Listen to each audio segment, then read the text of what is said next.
Up everybody, Destin here. Welcome to the game show. On today's show, we're going to be talking about Fortnite, suing some DDOSers and how I feel about that. Ask how you feel about that, of course. We're going to talk about Rocksteady's mysterious new game and it was a pretty little tease that they had on Twitter. We're going to talk about Valve and how they feel about people rebroadcasting streams, as well as a ton of small little updates that happened this week. The featured trailer is Black Panther. If you haven't checked it out right now, you can actually see in the description or check it out on youtube.com/the Destin channel. It was just released earlier today. Pretty exciting to see more Black Panther. I hope the movie does well. I'm enjoying what the Marvel Universe is doing with those. Hey, just so you know, this is still an experiment. How can you support the show? Simple. You can leave a tip. You can subscribe for free with Amazon Prime. You can subscribe the regular way. You can leave a cheer, and you will be a sponsor of the show. You have my eternal gratitude, of course, and you will help me continue going with the product. I hope that you guys enjoy it because I want to keep doing it. I miss news. You know me from the hard news era. Hey, if you don't feel like spending any cash, of course you can hit follow, let your friends know, get the word out about the video so that I can keep doing them. All right, all that said, welcome to the game show.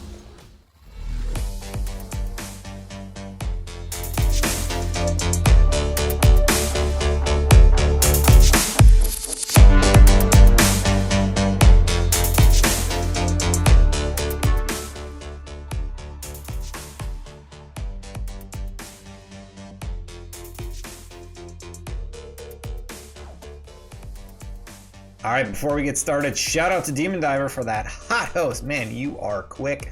Let's talk about Fortnite's publisher Epic and how they are handling two Fortnite cheaters that they encountered. So from the story, the people are from Addicted Cheats botting services. They used it to do the hack.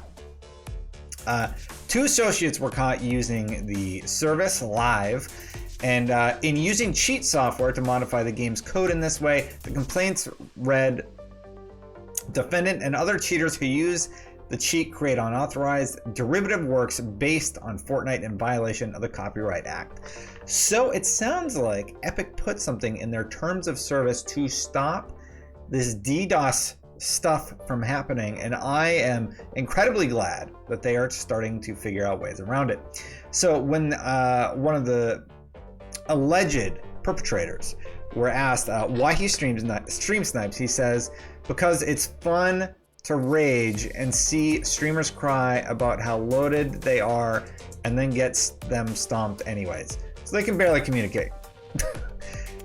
Basically, this is my top story because it's nice to see that people or publishers and developers are working together to fight back against this. As you may know from Destiny 2, DDoSing is a really, really serious problem. It needs to be addressed because it's too easy to do it. It is way, way, way too easy to do it. Illegal Nut says, love this. I also love this. I am glad they are going up against these kids who, I don't know what that is. That must be the Addicted Cheats method where they target a particular opponent who they want to DDoS. And apparently, Epic is not standing for it. And they even were caught in their Discord circumventing Epic's new system. I don't think the cheaters have a lot to stand on, and personally, I think an example needs to be made because this is running rampant. Remember back in the day when Bungie used to banhammer anybody even suspected of using this stuff? I feel like they've been a little bit soft. Yeah, Illegal Nut says, start suing and winning. People will start to think twice about doing this. Demon Diver says, I agree, support the entire gaming community. Exactly, this is going to make it a better experience across all games, because if they see that Epic is standing up and other people start putting this in their terms of service, like, yeah, it's no longer going to be, oh, I'll just make a new account. No, it's going to be, oh, I'm going to get sued. This is serious. And obviously this will be for the worst offenders, but it's worked for companies like HBO. They sent out cease and desist. They don't necessarily take it to court. They took a few people to court though, just enough to send a clear message that, hey, do not continue doing this. I think it would be great to see a reduction in this type of interaction because just DDoSing is terrible right now. I think we can all agree that it's pretty bad. I would love to see it go away. That's all I really have to say on the matter. It is a little bit of a slower news day today. Not a lot going on. There's a ton of great games coming out. I was actually at an event playing a game today that I can't wait to tell you about, but that's going to be a little bit later in the month. There's a lot of great releases this month. Let's move on to the next news story from a company who I'm really excited to see what their next project could be.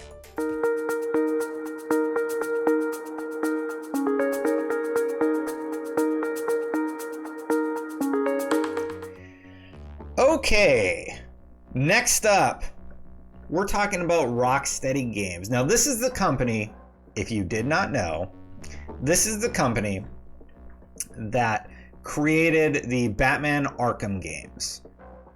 So their PR person said, be patient, fans. I know we're not talking right now, but when we do, people are gonna lose their minds. Can't wait. And the first comment from Haunted Mix, Zach Zombie 1G, picture of Superman dropping down on the ground. How awesome would that be if that was Rocksteady's next game? I would be stoked.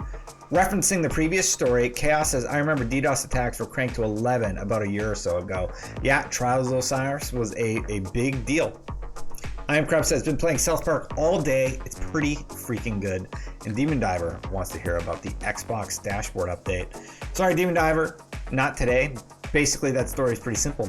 Everybody has an Xbox dashboard update, makes it faster, and it's better than the old dashboard. I'm so on it, but whatever. So regardless, let's go back to Rocksteady for a second. What do you guys think it could be? I think it's Superman. And how could they make the Superman franchise better?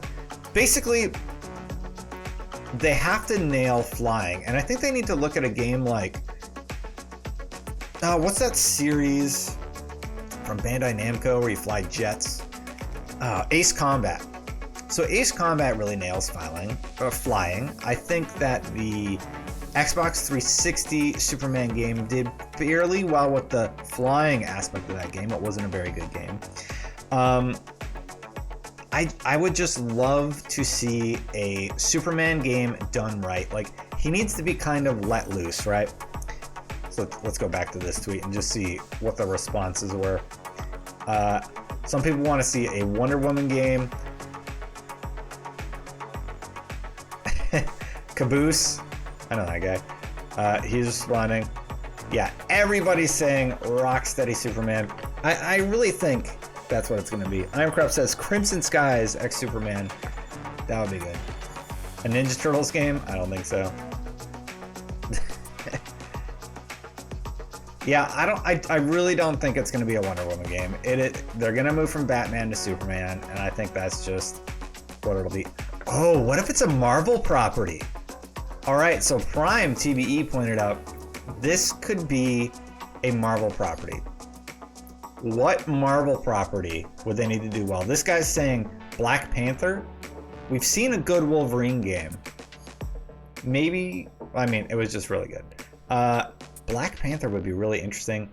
I don't know. I don't think it's going to be a Marvel property. I think it'll still be DC.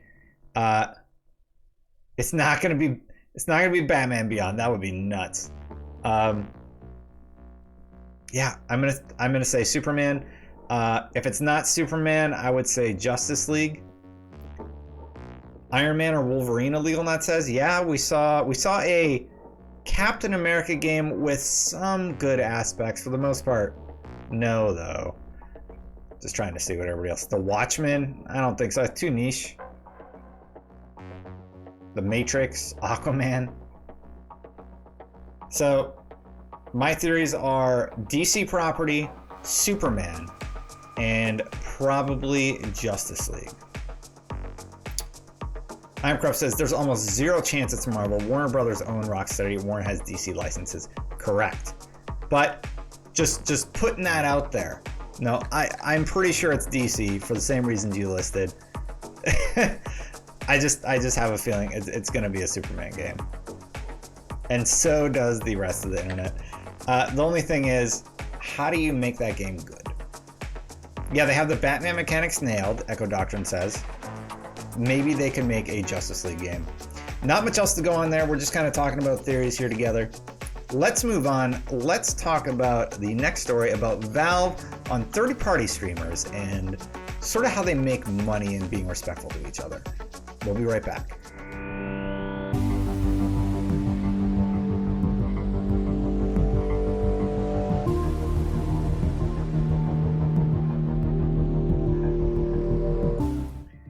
Okay, full disclosure, I don't know anything about Dota, but I know people like Dota. So I put it in here to talk about it, to try and learn a little bit with you guys. So basically what Valve has said were third-party Dota 2 tournament streams about. So this is where you take a stream, you host it, and you do still get subscribers and everything. So you're kind of like re-hosting an already existing stream. This is their take on it. Hey, Stupid Moxie, I see you over on YouTube. Thanks for stopping by, dude. So basically, Valve is saying they're okay with it, but they don't want caster audio, and they left everybody confused. They said no sponsorship or overlays, no caster audio. Many are confused about this. Let me read the full quote. To that end, in addition to the official, fully produced streams from the tournament organizer itself, we believe that anyone should be able to broadcast a match from Dota TV for their audience. However, we don't think they should do so in a commercial manner or in a way that directly competes with the tournament organizer stream.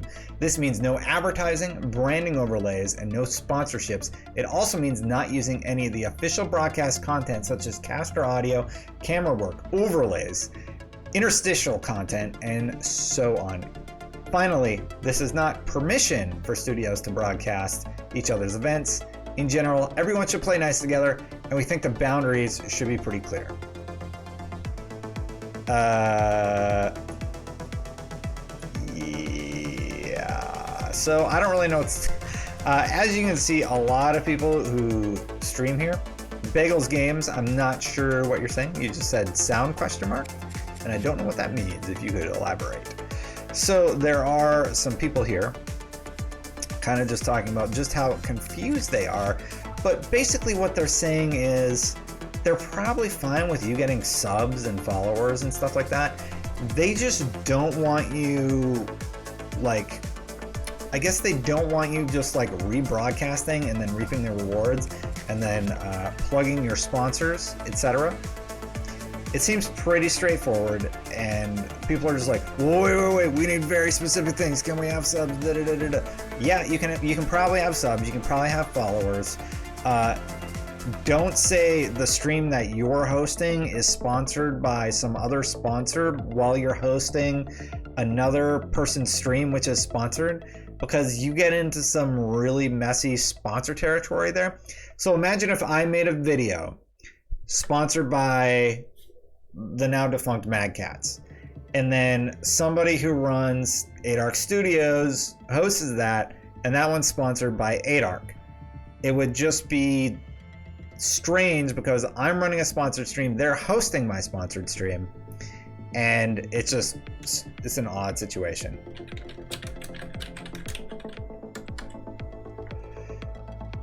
Anyway, so that's kind of where that one leaves off. It doesn't make a ton of sense. I feel like, I don't know, I'm not really sure how to elaborate on that one. Let's move on to something I do know a thing or two about. We're going to talk about all the little stories. We can talk about the Xbox dashboard there and everything else in this sort of wrap up of a bunch of little stories, including one about Cyberpunk 2077.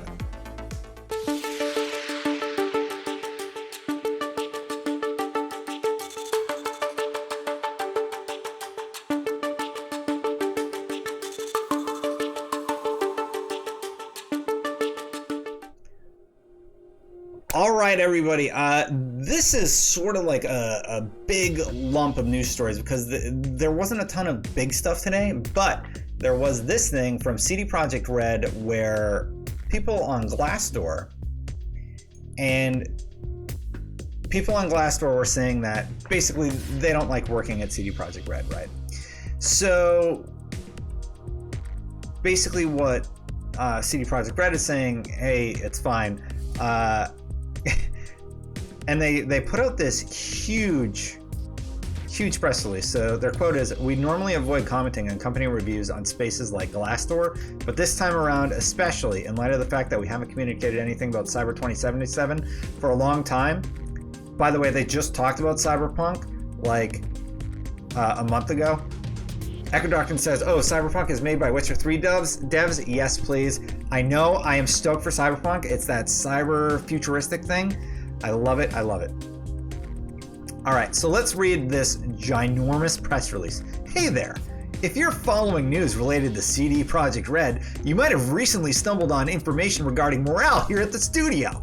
We normally avoid commenting on company reviews on spaces like Glassdoor, but this time around, especially in light of the fact we haven't communicated anything about our upcoming Cyberpunk 2077 for a long time and saw some gamers getting worried about the project, we'd like to elaborate on a few things.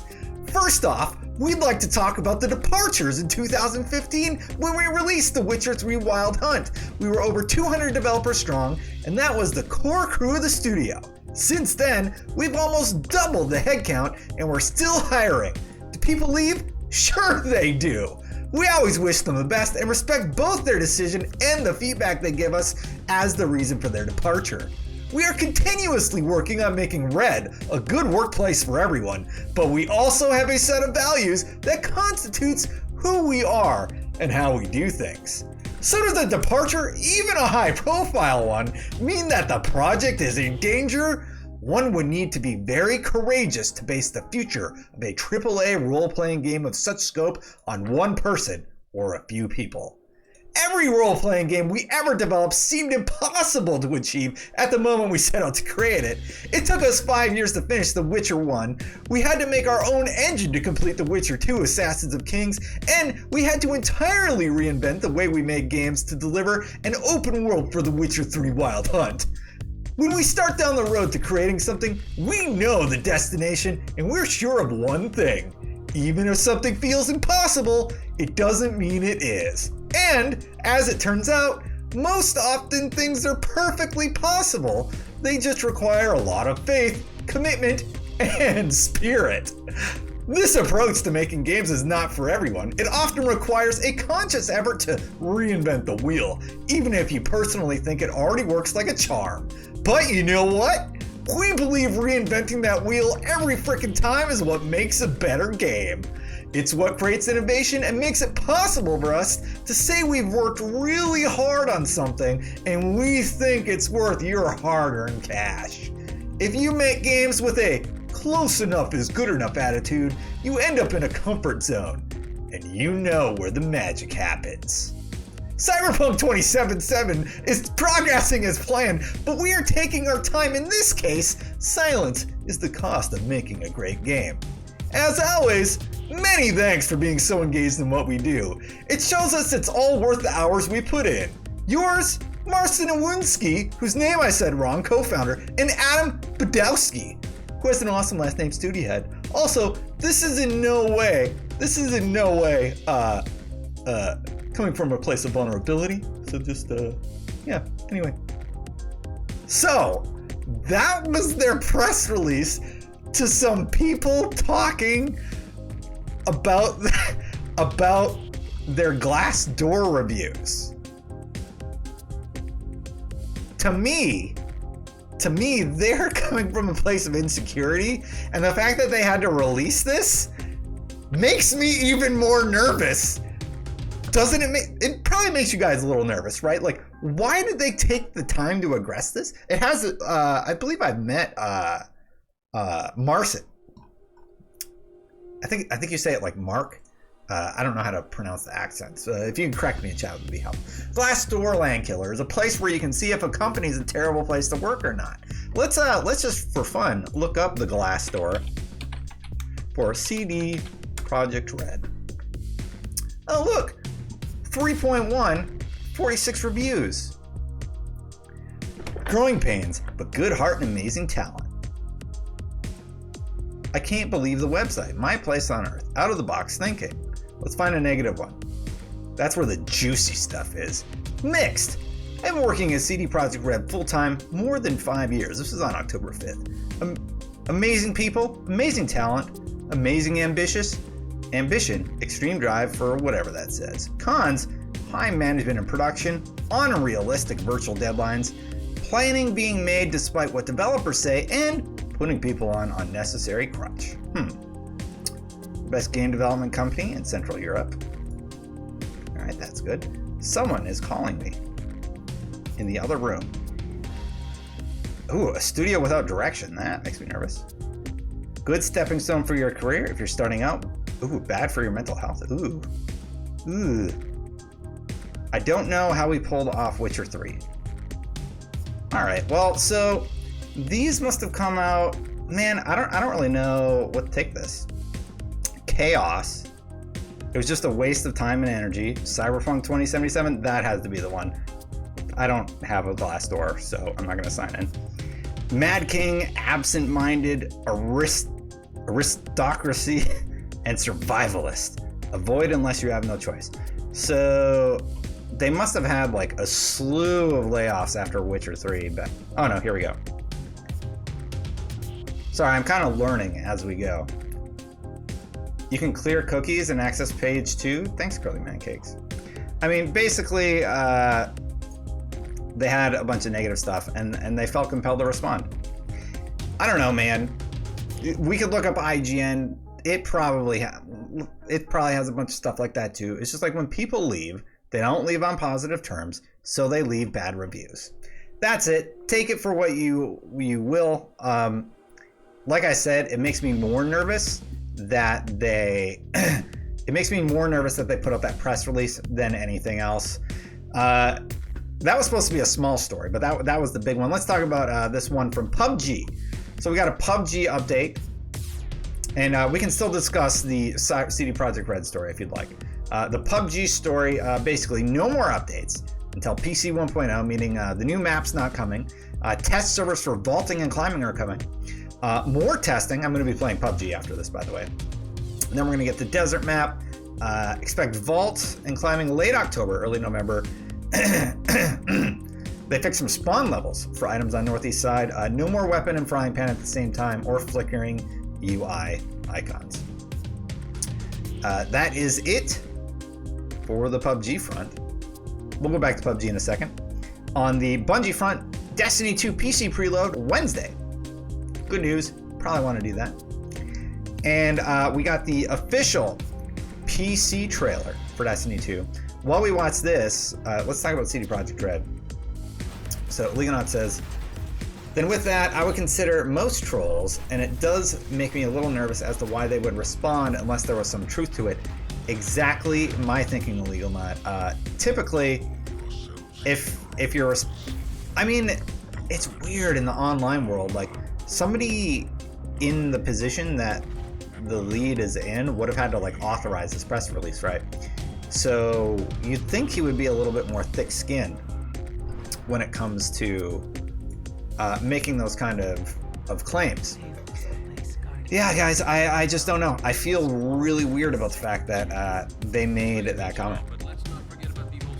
But I'm still excited for The Witcher, or Cyberpunk 2077. A lot of people really like Witcher. So, yeah. That is all good.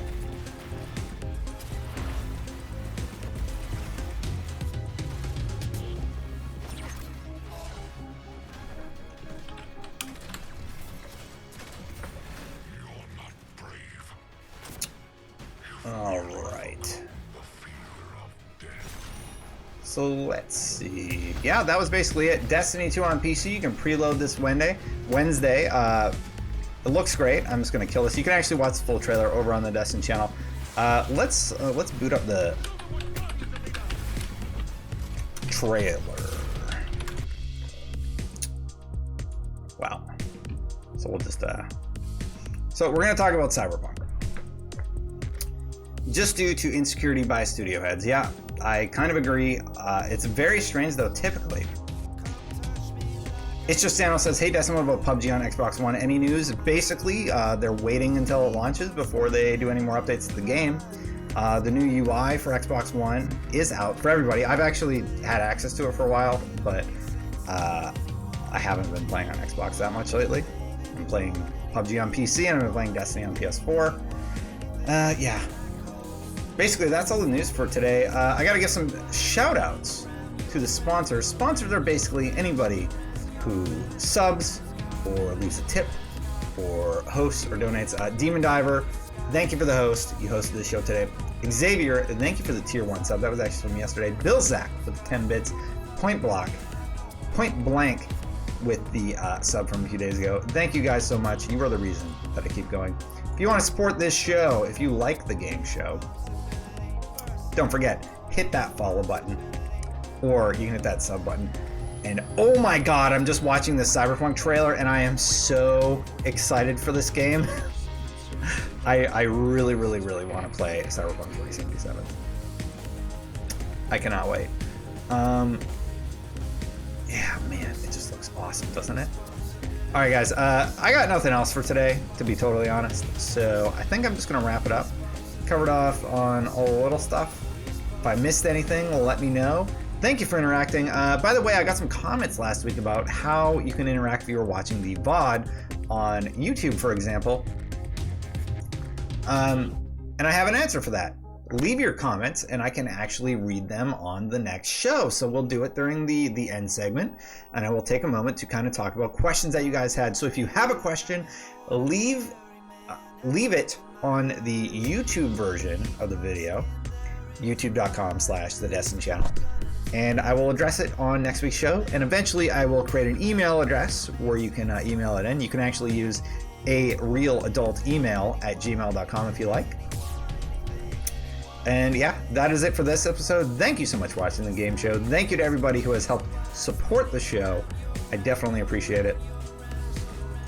And I'm going to sign off and come back with a little bit of PUBG. I'll see you guys soon.